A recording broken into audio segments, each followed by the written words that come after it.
Hi, it's Stephen Lloyd. That's right. We're on 26 of 30 Facebook Lives. And in my last week, we're covering how to build a big fat investment pipeline.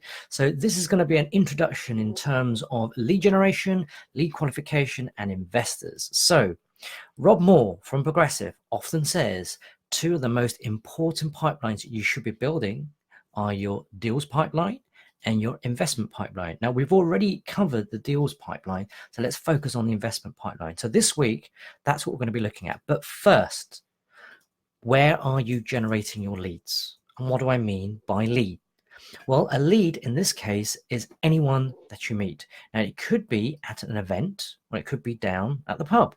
People with money to invest can be hanging out anywhere. And this is your starting point, because without leads, where are your investors coming from? They're coming from here, they're coming from there, they're coming out of thin air. Now, you can generate leads in the real world. You could be generating leads online, or typically it's going to be a combination of both. The reality is, if you had hard-earned cash to invest, the chances are you're probably going to be wanting to spend time with the person that you're going to probably invest in, get to know them before the idea of investing even pops into your head. So the best way to generate leads is in the real world, but with support from online to build your credibility and your credentials. Next, how are you going to be qualifying these leads? So now you've met a whole bunch of people and you've booked in a whole load of meetings. And are you just going to be chatting?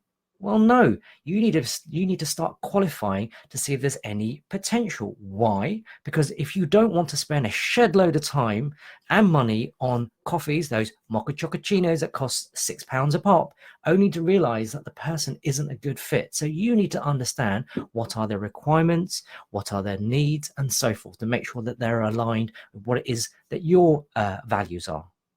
I'll cover how to do this later on in more detail in the week. And finally, how are you going to be developing these deep, meaningful relationships with your potential investors? Well, very few people will be willing to invest in you unless they know you, like you, but most importantly, trust you. And by its very nature of developing this kind of relationship, it does take time and commitment from both parties. That's a lot of coffees, conversations, and calls. And how you're going to be keeping track on all of these touch points across multiple potential opportunities. In the next post, we're going to be covering the lead generation game. Look forward to connecting with you tomorrow. Have a great day.